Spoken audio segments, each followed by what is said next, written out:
ცოტა ალბათ როგორც ბრძანა ბატონმა გურამ პეტრიაშვილმა სისულსაც მივმართო. ტრაგედიაში უნდა სისულს მივმართო.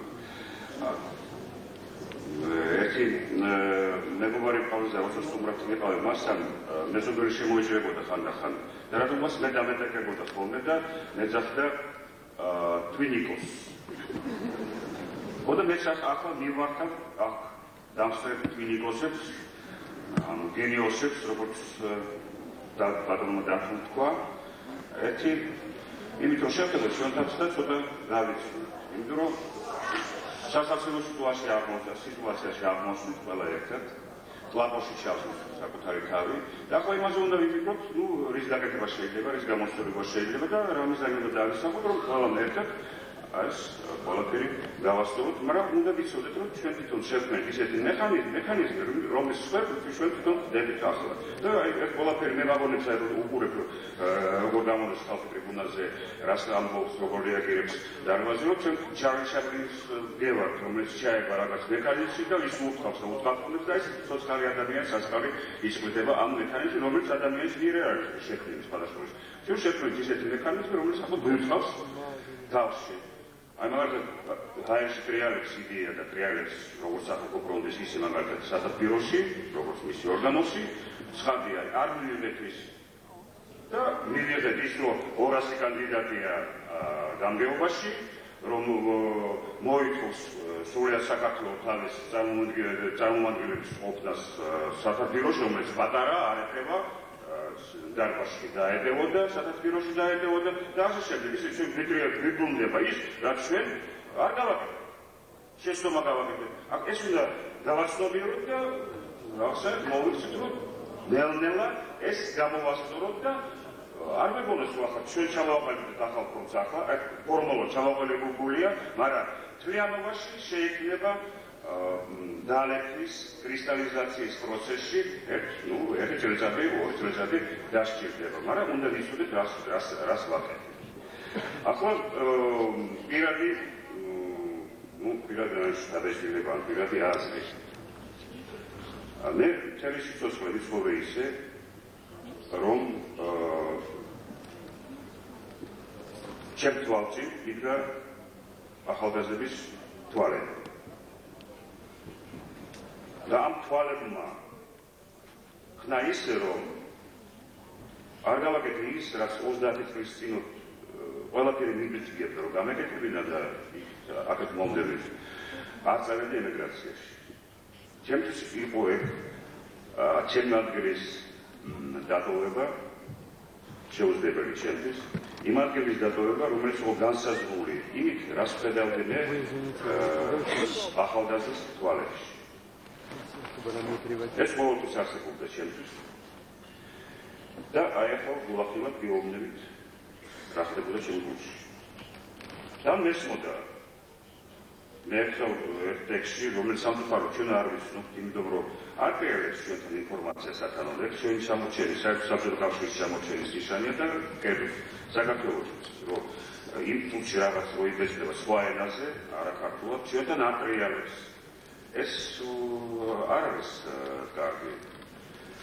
ერთ ტექსტი რომელიც გამოვიდა მოსკოვში ვთქვი რომ მე როგორც მოვიყვანე ციტატა უნეტარეს ავგუსტინიდან რომელიც ამბობდა თავის ავტობიოგრაფიაში ვთქვათ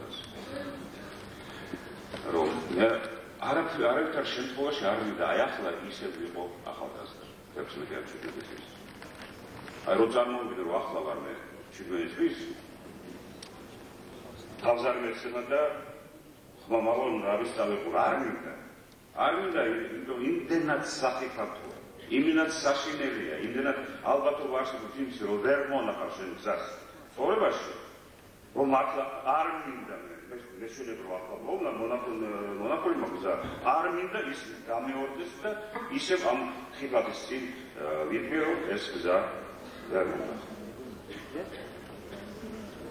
მესმის რომ ახალგაზრდობა რომელიც იღვიძეთ ის პირველი სხივი თვითცნობიერების შევამის თავში რომ გაახლოს თვალს ხედავს რომ არის გარშემორტყმული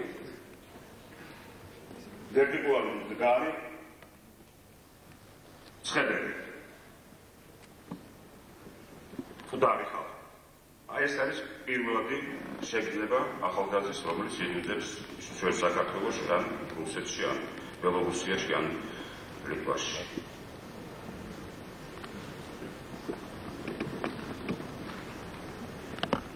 და რადგან ეს მესმის ისიც რომ ჩვენი ადგილი არ არის დასათვალე, ვინც გადალახა ეს სახიფათო წერტილი და ჩამოყალიბდა როგორც ადამიანი, რომელსაც აქვს ერთი მხოლოდ კანონი, ვის ზევით ეს პირადი სინდისი. და ეს პირადი სინდისი გვივარნახებს თუ ქრისტიანები ვართ, რომ ყველაზე მაღლა დგას ამ სინდისის ნათელი წერტილი, ანუ ჭეშმარიტება სამშობლოზე მაღლა დგას. იმიტომ რომ ხანდახან ჩვენ სამშობლოს ინტერესად მიგვაჩნია რაღაცა, რომელიც სინამდვილეში არ არის სამშობლოს ინტერესი.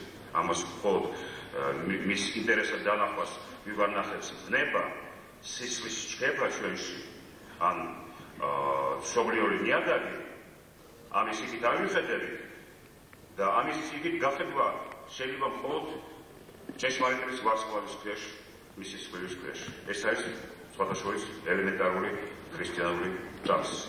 ვიმეორებ, ჭეშმარიტება უფრო მაღლა დგას, ვიდრე სამშობლო. ამიტომ საქართველო არ შეიძლება იყოს ფეტიში, ქრისტიანული საერთოდ კერპები და ფეტიშები არ არსებობენ.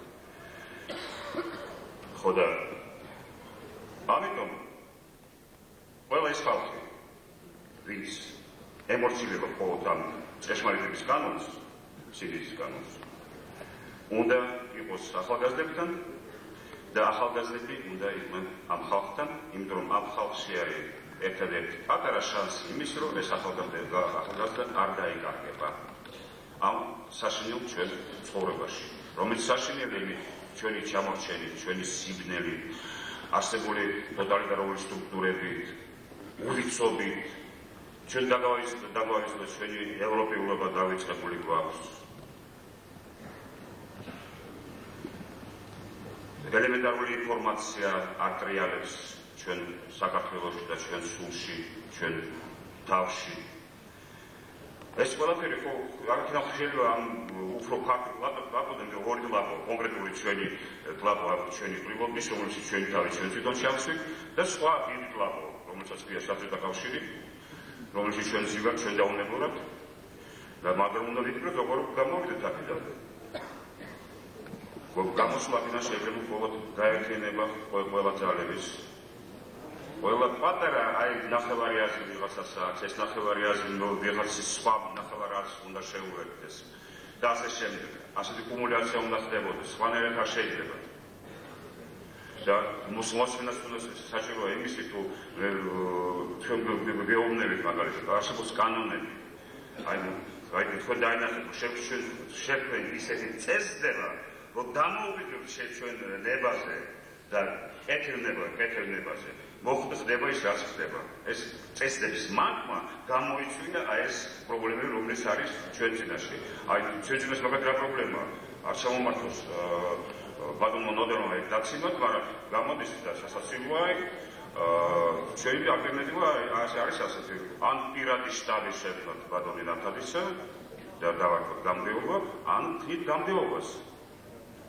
ეს სხვა არის და მე ახარ ვხედავ, რომ პირადი ინტრიგა ვიღაცის რო ეს ასე მოხდა. ეს შედეგი იმისა, რომ შექმნით მექანიზმი ისეთი მანქით, რომელიც ასე ამოხმებდა და გააღვია. სწორედ ის უარყოფითი მხარეები ჩვენში და არ გააღვია დადებითი მხარეები ჩვენში. ბოდიში, ხო არ შეგიძლიათ ეს მექანიზმი აღწეროთ, რაში მდგომარეობს ასეთი მექანიზმი? აკრძალეთ მისი მუშაობის ავადიაგოთ ბატონო. მე ვფიქრობ, რომ გასაგებია. მე ვფიქრობ, რომ ეს absolუტურად გასაგებია და მე არ მინდა მასში შევავ. მე მინდა მხოლოდ დასკვნები გავაკეთო. დასკვნები. მე მაინტერესებს. მაინტერესებს ახალ მხოლოდ ერთი რა. მაინტერესებს მხოლოდ ფონდის დაგება იმისი, რომ რა ხარვეზებია ჩვენ მდგომარეობაში და დავაკეთეთ ამის გამოსწორებას. გზადაგზა ზაზაკდა. არ შეიძლება ხელას მიდან გამზადებულ ფორმაში დაეკვეთოს ასეთი რთული ორგანიზმი, როგორც არის სახალხო ფრონტი. ამიტომ მე ვიმეორებ, რომ მესის პირადი მოტივები მაგალითად ბატონი ვალის და ახლა როცა აგებს ამ პირად მოტივს შეიძლება გასაგები იყოს ნაწილი მექანიზმის, რომელზეც ვლაპარაკობდი. და მე არ ამგონია, რომ იმან რამე განხეთქილება შეიტანა ყრილობაში. ეს იყო გამართლებული რეაქცია. იმიტომ აქამდე რაც მე ვიცი, რადგან მუშაობდი საერთაშორისო კომისიაში, ხდებოდა ასე, რომ რაღაც კოლექტიური საბნის ქვეშ ეს ერთობა ეგრეთ წოდებული და ყოველთვის ხმა იმისი არა ბატონო არის თქვენ გჭირდები, აბსოლუტურად გჭირდები, ამ დროს ამ საბნის ქვეშ ნეკლებს უნდრებდნენ ადამიანს. ასწრიდან სწორედ იმ ავტორიტეტს და იმ მოქმედების საშუალებას, რომელსაც ანიჭებდნენ სიტყვიერად. მე მესმის რომ მისი მოთმინება უკვე არ იყო ადამიანს და თქვა და ანიშნო ეს ასია. რატო არ შეიძლება ერთობის ლოზუნგების ქვეშ დაიფაროს პირილი პირადი ადამიანის ნეკლისა შემტრობლისა. ხომ დაინახეთ როგორ შეიძლება ნეკლები ასეთი პირადი მოსკოვში გამართულ პირობას და როგორ აღშობდნენ ამ ტკივილის გამოთქმასაც იმით როგორ ბედავთ ერთობას არ ღვევთ. აი ასეთი რამე არ შეიძლება და ამიტომ ერთი რამე გავაკეთე ბატონ მაგარი რომ აცნობა ხალხს რომ მე არა ვარ სულელი და ხედავ ამას მე არაფერი მე შეიძლება გავიმეორო მე ხედავ ამას ეს ხდება და ხდებოდა მაგრამ აქედან მე აი სწორედ აი ამაზე ვლაპარაკობ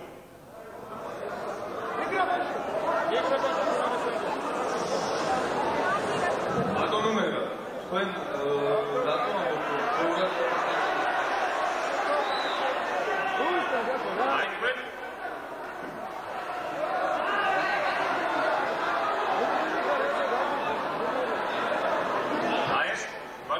ამბობთ, ამ ფრაზას, რომელიც შესასწრებ, როგორ მეტა, ამ ფრაზის ანალიზს ვაკეთებდი.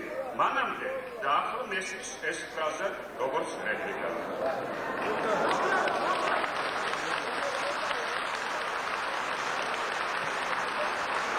ემიდა დასკვნა გავაკეთო, ან გავიმეორო პრაქტიკულად გაკეთებული დასკვნა. მე ვფიქრობ, რომ ახალგაზრდობის სიტუაცია ისეთია და მე ისე მას ვგრძნობ, რომ აუცილებელია იმის მიუხედავად, რომ შექმნით ბანკიერი მექანიზმი ითანამშრომლო სახალხო ფრონტში, მის გამგეობაში, ან მის კომისიებში რეზო შტეიძემ, ლანო ჰოლობერიძემ, ელდარ შენგელაიამ, ლალი ჯავახიშვილმა ჩემი თავი თუ გინდათ ჩათვალეთ ამ რიგში. მე ეს ჩემი აზრია. ხოლო როცა ვაკეთებ ამას, უნდა გქონდეს მკაფიო ცნობიერება, ნათელი და უბრალოდ არ უნდა ეჭვის თვალით შევხედოთ სხვებს, იმიტომ მე ვამბობ, რომ ჭეშმარიტების ვარსკვლავი ანათებს და ადამიანის პოზიცია არის ასეთი. მე ვხედავ ასე და არ შემიძლია სხვადასხვანაირად.